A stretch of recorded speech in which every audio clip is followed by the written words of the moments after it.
आवाज येत नाही.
पारितोषिक असं आहे निलेश सुर्वे साहेब नाना सोपारा दापोली, राहणार दापोली, शाखा प्रमुख प्रदीप उदित प्रभाकर निमरे यांच्याकडून रोख या कार्यक्रमासाठी रोख 101 रुपयाचा पार्श्वकर आहे.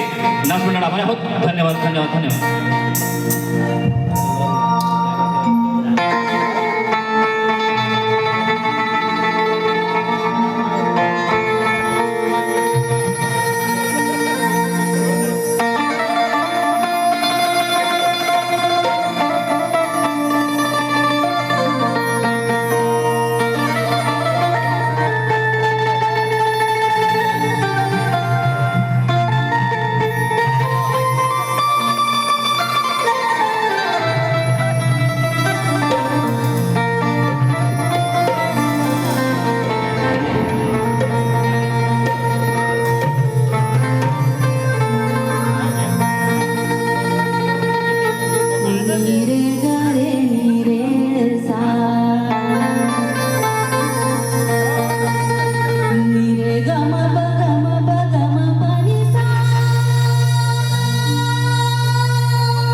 वंदन हे माझे माझ्या श्री गजाननाला.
उंच भरारी काही काही आम्ही यशस्वी ठरवू काही काही आम्ही यशस्वी ठरवू आदि गुरुजींना वंदन करतो खरे दैवत माझे गुरु आदि गुरुजींना वंदन करू खरे दैवत माझे गुरु आदि गुरुजींना वंदन करतो माझे गुरु आदि गुरुजींना वंदन करू खरे दैवत माझे गुरु आदि गुरुजींना वंदन करू कर्म्यापूर्वी हे गायन सुरू कर्म्यापूर्वी हे गायन सुरू आदि गुरुजींना वंदन करू खरे दैवत माझे गुरु आदि गुरुजींना वंदन करू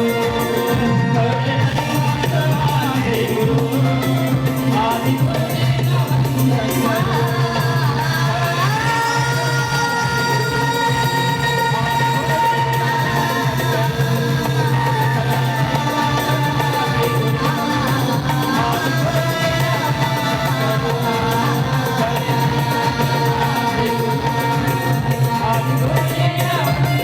दैवत माझे गुरु आदि गुरुजींना वंदन करू बोल श्री गणपती गजानन महाराज गोलगाव देवी माते भैरी भवानी माते गुरुवर्य एकनाथची माळी बुवा अखंड ताडदेव घराण्याचा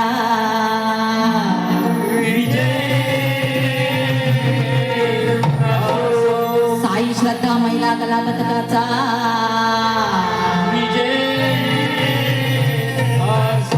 बोल तू रे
सन्माननीय शिवसेना उद्धव बाळासाहेब ठाकरे उपशाखा प्रमुख सन्माननीय श्री निलेशजी सुर्वे साहेब नाला सोपारा प्रदीप उदेक प्रभाकर निमरे यांच्याकडून दापोली यांच्याकडून रोख 201 रुपयाचा पार्श्वकड आहे. नाच मंडळ आभारी आहोत. धन्यवाद धन्यवाद धन्यवाद.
श्रावण मास चालू आहे. श्रावणात आता गणरायाच्या आगमनासाठी निसर्ग आतुरतेने वाट बघत असतोय, जसं आपणही वाट बघतोय. बरोबर ना? कोकणला जाणारे मुंबईकर तिकीट काढून तयारीतच असतील, होय की नाही? हा तर सर्व आता निसर्गरम्य हा श्रावण, ह्या श्रावणात सर्व निसर्ग आपल्या गणरायाच्या आगमनाची आतुरतेने वाट बघत असतोय. तर त्या गणरायाला आळवण्यासाठी आनंदाने मी आपल्या समोर एक गण सादर करते. लक्ष असू द्या.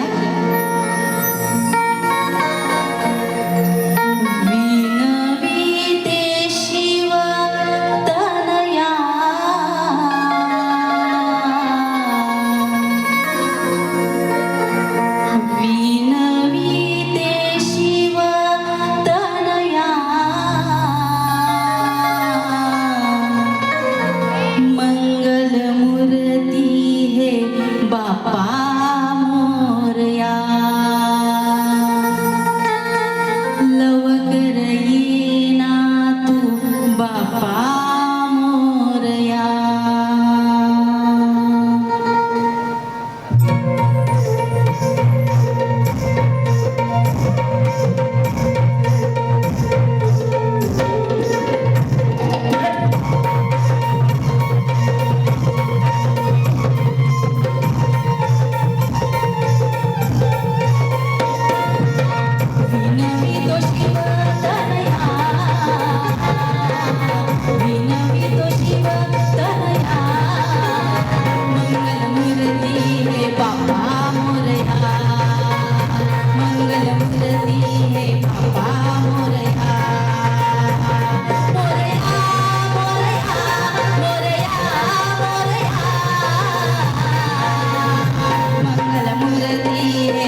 शाहीर आमचेच गुरुवर्य एकनाथजी माळी साहेब यांच्याकडून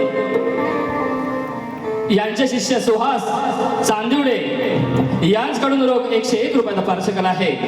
नाच मंडळ आपले आहोत. धन्यवाद धन्यवाद धन्यवाद.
सन्माननीय रमाकांत रेवाळे साहेब यांच्याकडून आताचा जो गण झाला तो खूप सुंदर झाला.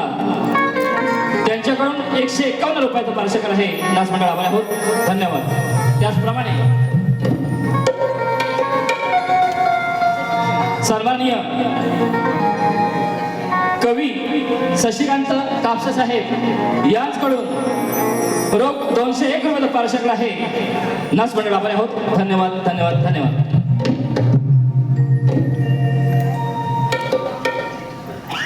रसिका हो, शक्तिवाल्या शाहिराने सुंदर अशी गवळण गायलेली आहे. त्या गवळणची काठ मी देणारच आहे. त्यांनी त्या गवळणी बरोबरच कृष्ण म्हणजे तुरेवाले आम्ही तुरा लावतो त्यावर ते मोराचा पंख एक मोराचा पिसारा का लावतो या सर्व प्रश्नांची उत्तरं मागितलेली आहेत. ती मी तुम्हाला देणारच आहे. नीट लक्ष देऊन ऐका. माझ्या समोरच बसलेत. नीट लक्ष देऊन ऐका. गवळणची काठ देते.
आता तुमच्या गवळ्यांची गाठ देते, लक्ष असू द्या.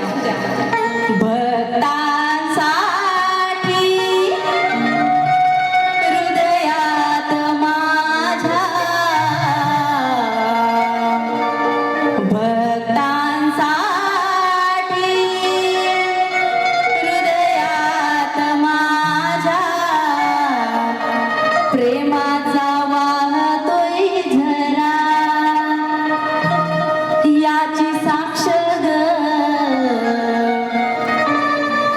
देतोय माझा तुला, याची साक्ष ग, याची साक्ष ग देतोय माझा तुला, याची साक्ष ग देतोय माझा तुला.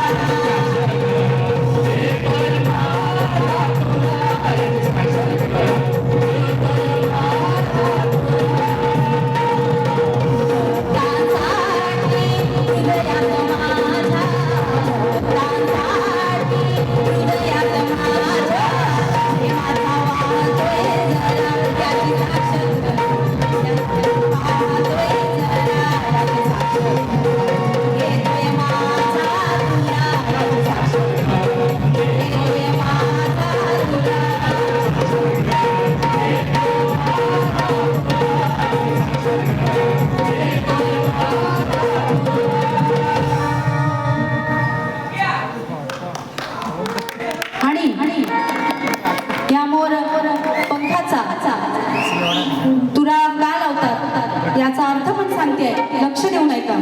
वृंदावनात मोर नाचत असताना त्या मोरांचा एक मुख्य मोर असतो.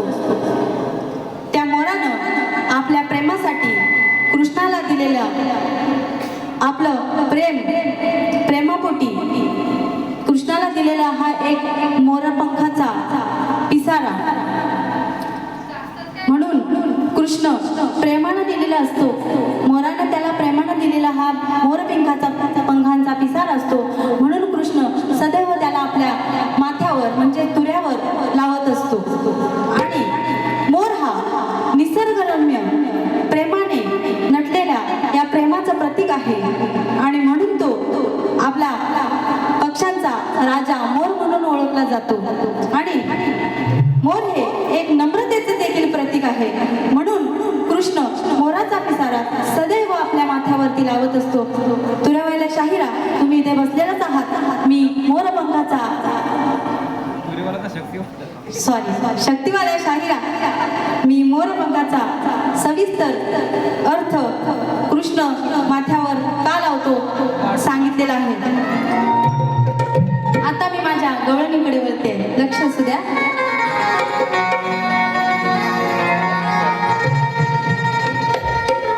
मागे मागे कानाच्या राधे फिरतेस कशाला, झुरतेस कशाला, त्याच्यावर मरतेस कशाला, स्वतःहून प्रेमाचे चाळे तू करतेस कशाला, मग त्याने तुला छेडल्यावर राग धरतेस कशाला.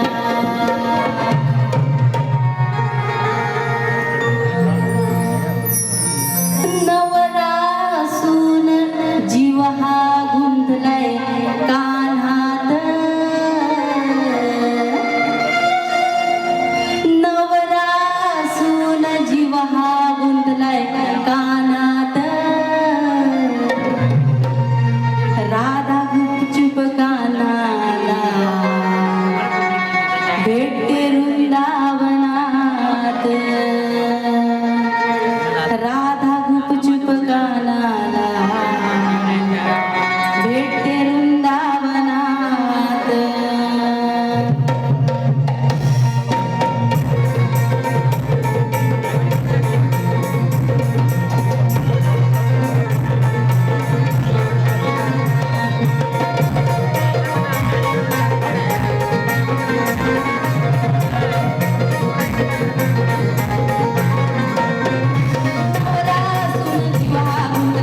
कानात नवरा सोन जीवा गुंगलाय कानात राधा गुपचूप कानाला भेटे वृंदावनात राधा गुपचूप कानाला भेटे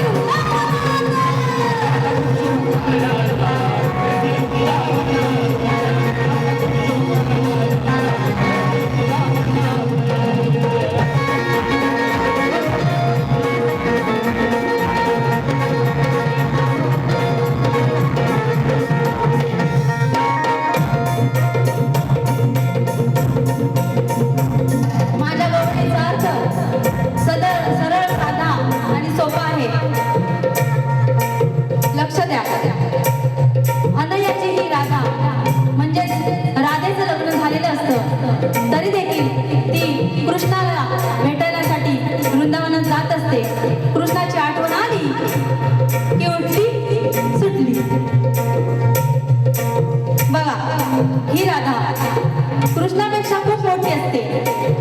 हिला कळायला पाहिजे ना हिचं लग्न झालंय म्हटल्यावर हिनं घरात राहायला पाहिजे की सारखं कृष्णाला भेटायला जायला पाहिजे.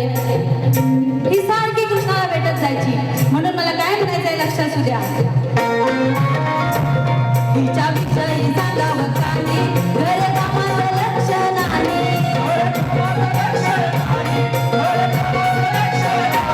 झाली प्रेम दिवाणी बाई कानाशिवाय करमत नाही.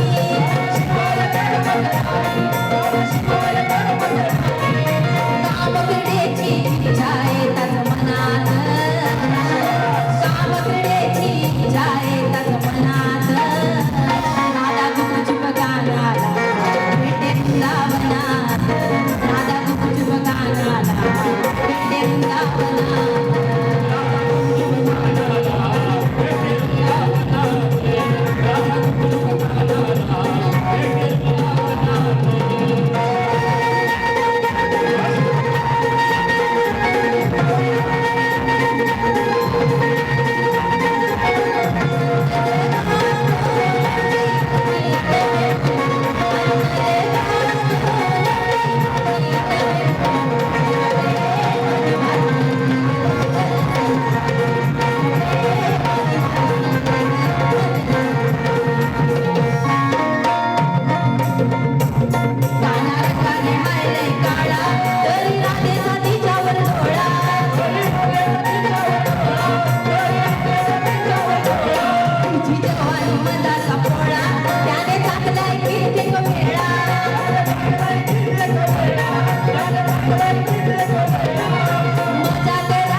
रसिका हो, शक्तिवाल्या शाहिरा सौ तेजल पवार गोताड यांनी माझ्यावर असा प्रश्न सोडला आहे.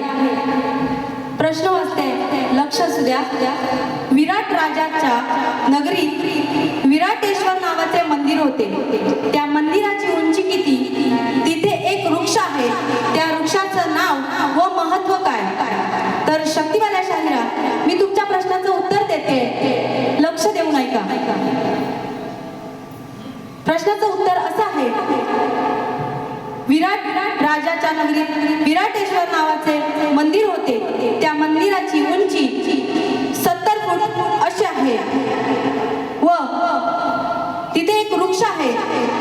त्या वृक्षाचे नाव शमी वृक्ष असे आहे. शमी वृक्षाचे महत्व, स्थानिक परंपरेनुसार पांडवांनी अज्ञातवासाच्या अंतिम वर्षात आपली शास्त्रे शमीच्या झाडावर लपवलेली होती. या मंदिराजवळ अशा जुन्या शमी वृक्षाचा उल्लेख केला आहे. तर मी तुमच्या प्रश्नाचे उत्तर दिलेलं आहे. मी तुमच्यावर जो प्रश्न सोडला आहे तो प्रश्न असा आहे, कोणत्या राजाची कन्या कोणाच्या वरदानाने प्रसूत झाल्यानंतर पुन्हा कुमारिका होत असे, अशा प्रकारे तिने किती पुरुषांपासून किती पुत्रांना जन्म दिला? त्या भाग्यवान कुमारिका राजकन्याचे नाव काय?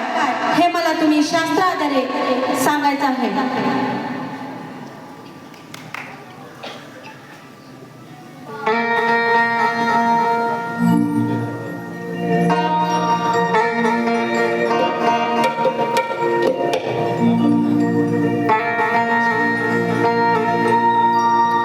प्रश्न पडलात आहे, लक्ष असू द्या.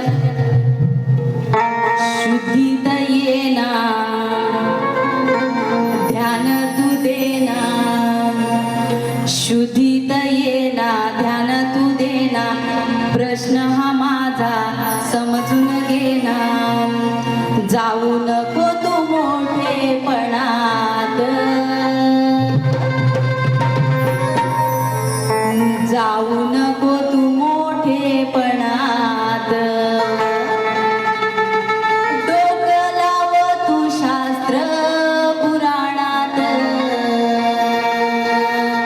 जाऊ नको तू मोठेपणात, डोकं लाव तू शास्त्र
शिराडके घाणेकर बुवा या